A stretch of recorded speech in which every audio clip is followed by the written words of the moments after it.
Hello BookTube, and welcome to another weekly reading vlog. These are the 4 books I've been reading this week. Well, the majority of my reading this week, by far, has been Marvel Horror Lives Again.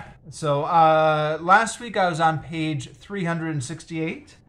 This week I've read up to page 674. So, 3, 4, 5, yeah, close to 300 pages, I think. Wow, I've been busy on this book. Now, I mean, it is a comic book, so the page counts don't have the same weight as a printed book.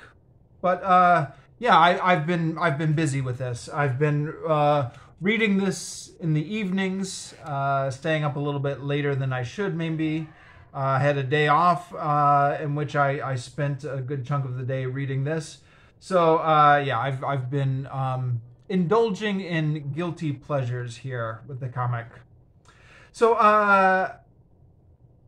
last week I was in the middle of the section on Satana, the Devil's Daughter, and I've continued reading that, and it's gone through a few different adventures here, with a few different interpretations of the character. I think with this character, as so often happens in comic books, the character's character, their personality, seems to change a little bit depending on who the writer is. The hard details of their biography or their continuity are usually not messed with. Although I think I spotted a couple errors, continuity gaps, but I'm not going to get into that now. But for the most part, her backstory is pretty consistent, but she becomes more and more sympathetic as these issues go on. Some of it is motivated by change, but some of it just appears to happen out of nowhere. But anyway, some interesting stuff in here. She has a battle with her brother, Damien, who is the son of Satan. Now, Damien has rejected his father, so he's on the side of good. Damien was apparently another Marvel comic book character in the 1970s.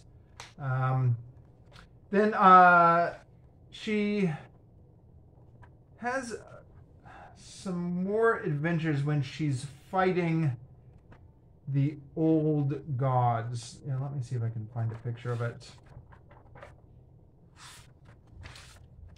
Yeah, there's some interesting mythology going on here. So she's fighting the Danskir, who was one of the old gods who has a grudge against Satan, because Satan helped the Christian God to conquer these old gods back when before Satan fell, back when Satan was Lucifer. So I actually went on Wikipedia to see if there was any at all mythology behind this, like actual mythology, because I thought that was an interesting premise, that back when Satan was still Lucifer, he had been God's servant fighting against other older gods. I mean, it almost sounds like the kind of thing that could be in the Jewish Apocrypha or something like that. Except the Jews don't really believe in Satan, do they? But you get the idea. Or sorry, the Jews don't really believe in the devil, I should say. I believe Satan, or the Satan, is a character in Job. But I'm getting digressed. It's a premise that is hinted at in some of these other issues, where there are these older gods who are fighting Satan for control of hell, and Satan's daughter is caught in the middle of them.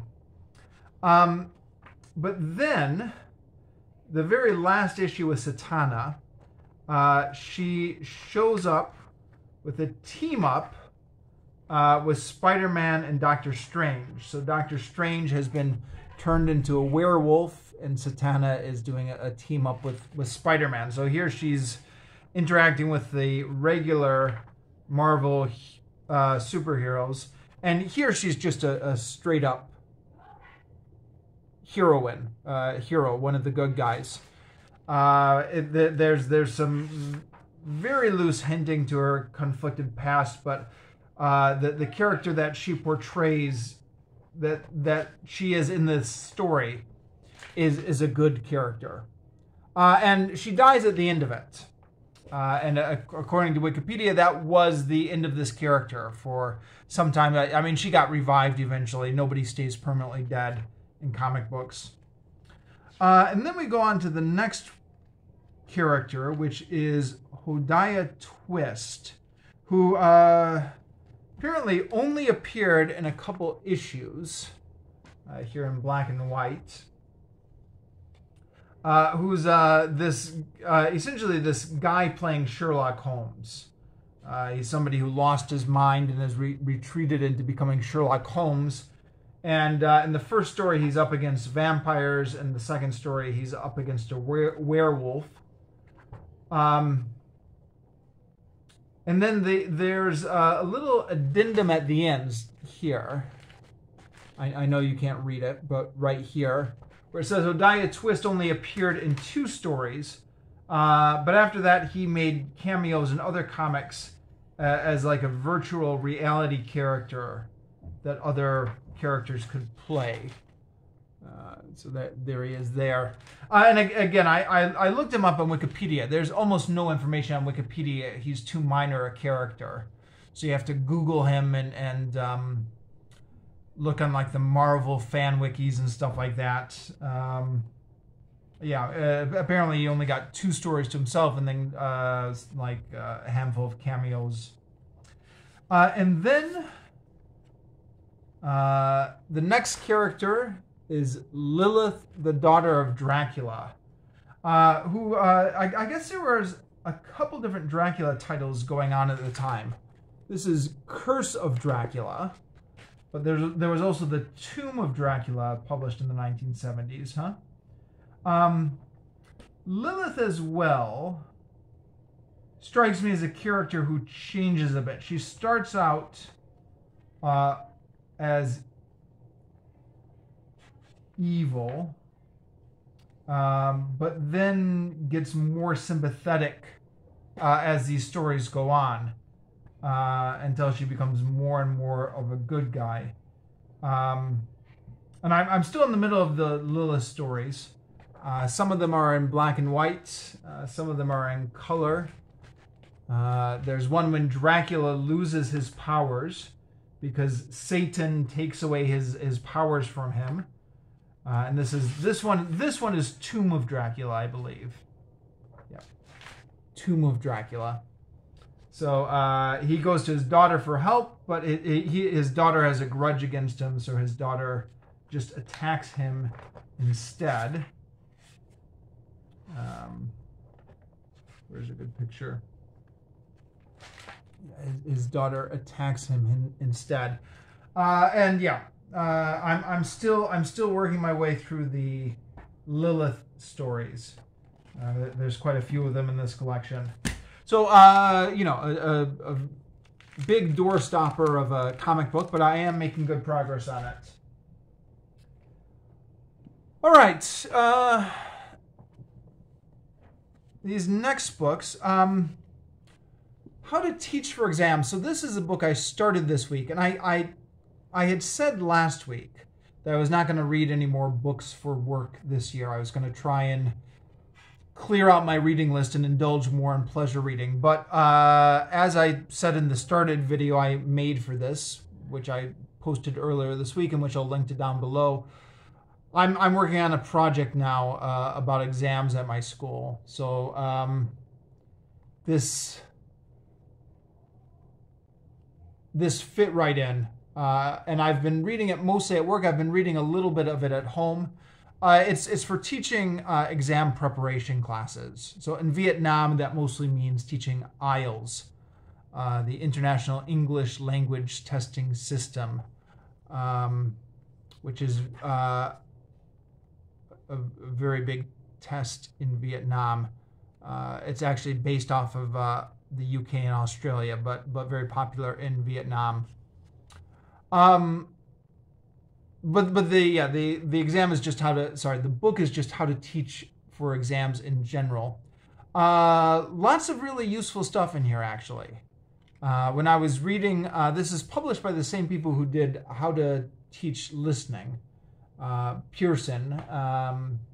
And I found their book on how to teach listening mixed, some good information, some not so useful information, but this one so far has been all useful information. The authors know what they're talking about and give out some useful information here. So, and it's readable, not pleasure reading, but I'm making reasonably good progress on it. Started it this week. I'm up to page 66. It's a short book, so if I continue to make that kind of progress, which I probably won't, because I don't think I'm going to have as much time at work this week. Maybe finish this off in a couple weeks. The other book I'm reading for work is Getting Things Done. This one as well I've made good progress on. I'm up to page 202 from 108, so almost 100 pages this week. There's been some useful stuff in here. It's still, I think, this main takeaway on here I'm getting from this book is how to organize your to-do list. So instead of just like a numbered list of things you have to do, how to organize it in terms of projects and things like that. He's going on into more detail, but that's still my main takeaway from it. There is some stuff in here where it's evident that that don't apply to me. It's evident that he's primarily works with like executives who have their own office and a secretary and a big house. At one point he even mentions talking about like a second home if you have one, how to organize that. So that stuff doesn't apply to me. But the to-do list stuff is all useful stuff. I think I'm not quite sure it needed to be a whole book. Maybe a pamphlet would have done that. But I'm getting some useful stuff out of this. And yeah, just about how many pages do I have left? Well, yeah, just about 50 pages left, 60 pages left. So hoping to knock that one out in the next week. And then Journey to the West. So I've finished up chapter 66, which is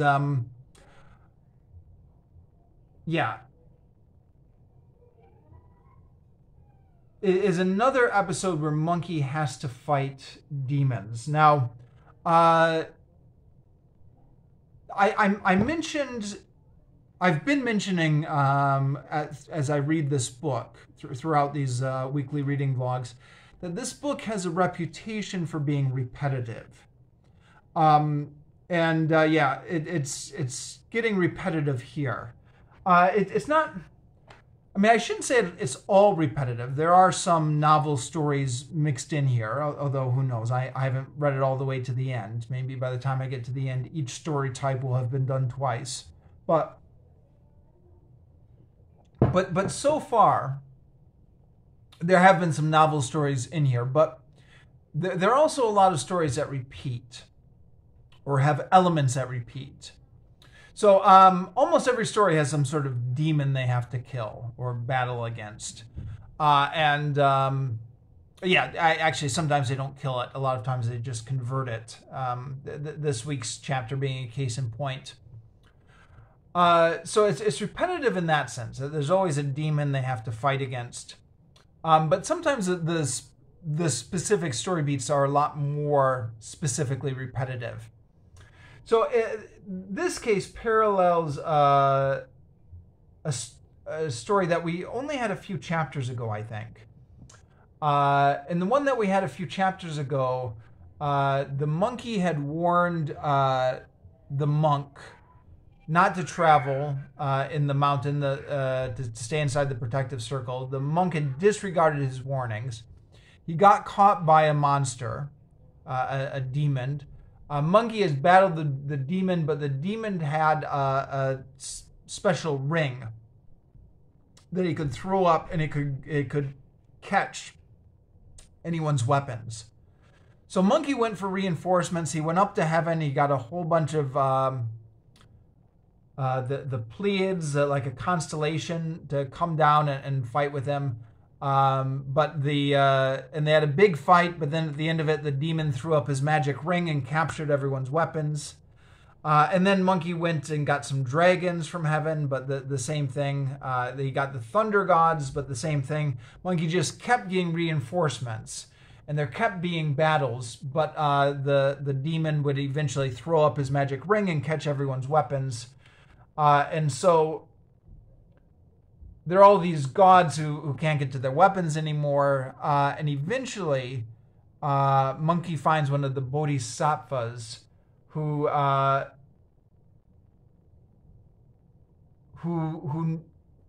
admits that the demon is an escaped pet of his. It's a water buffalo, and that the ring is his one of his treasures that his pet had stolen.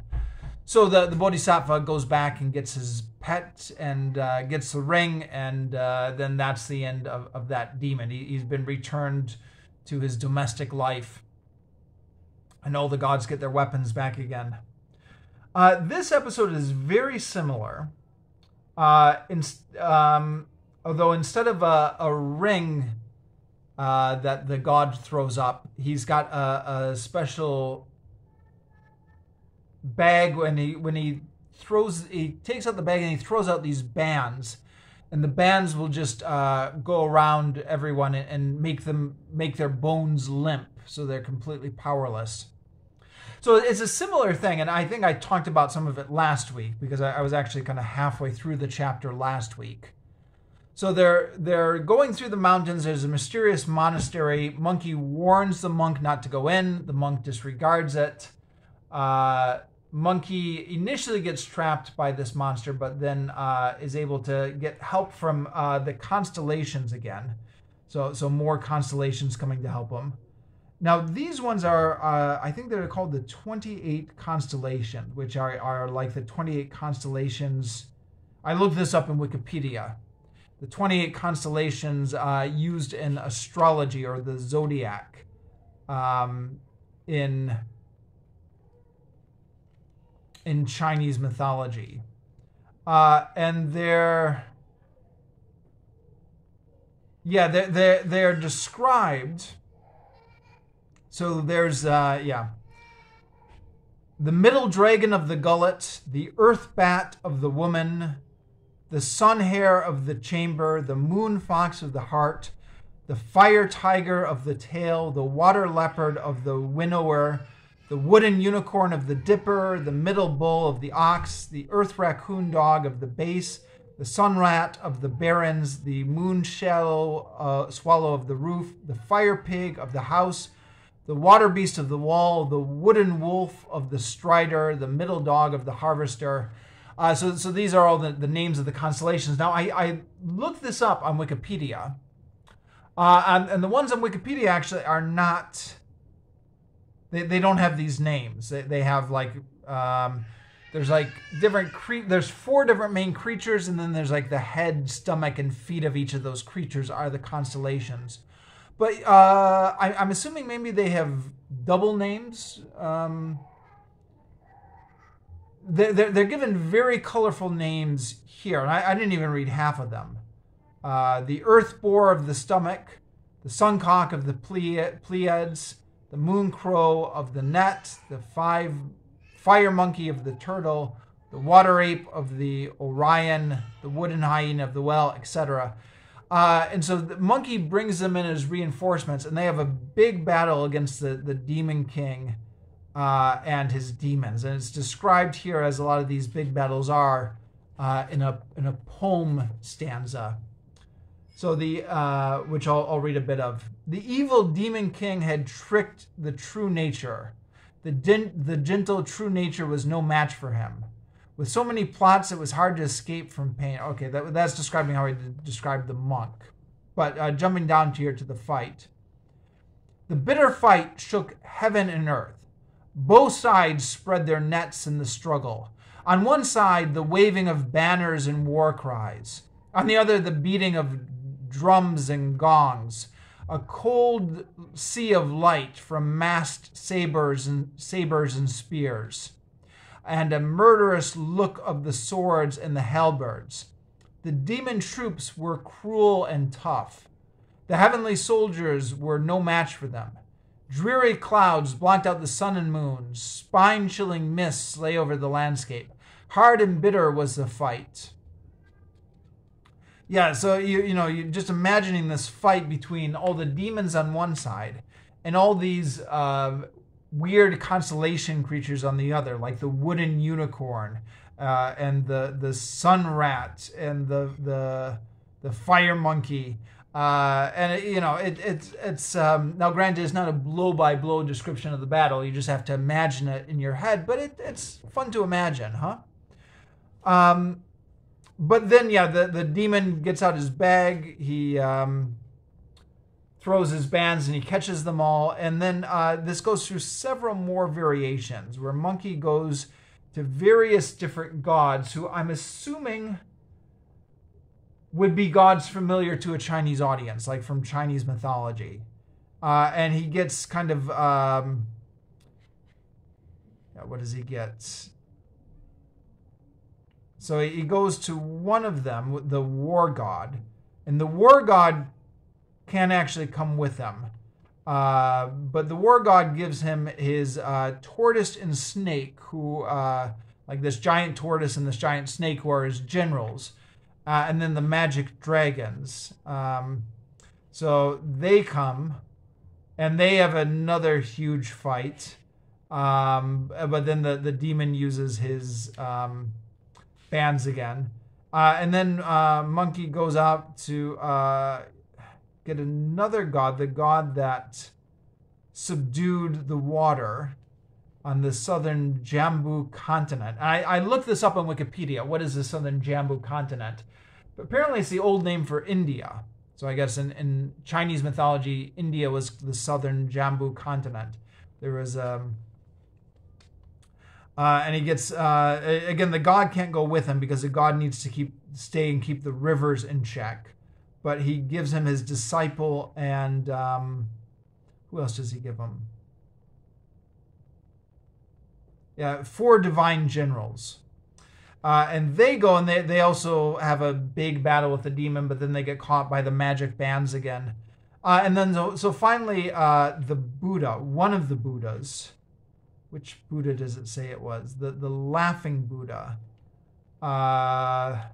shows up, and then we find out that the demon was the page of this laughing Buddha who had escaped and stolen some of his treasures, including these magic bands and this magic pouch.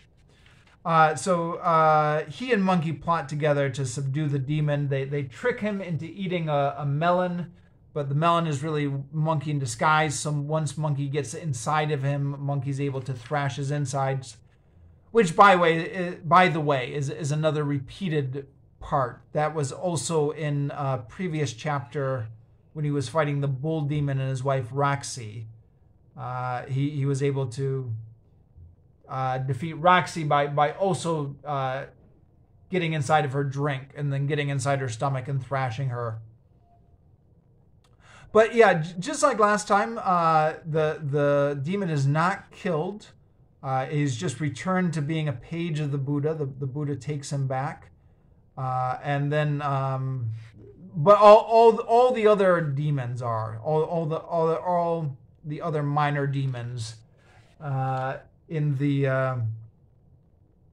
his cave are killed. Yeah, and it says something about actually what they were. Yeah. When Monkey found one, he killed one. When he found 2, he killed 2, and so on, until he had killed all the 600 or 700 little devils who resumed their real forms. So they resumed their real forms after Monkey killed them, I think, as mountain spirits, tree monsters, evil beasts, and animal demons. So it seems to be the mythology of this book that plants and animals can cultivate their spirits by studying Taoism. And then but if they go bad, they can become demons. So the demons are all mountain gods, trees, beasts, and animals who have become spirits. And then that's the end of that section, and that's as far as I got. The end of chapter 66, so I'm up to page 1520. So how many pages is that? That's about little over 30 pages this week from this book. And that's my reading for this week. So thank you very much, and I'll see you next week.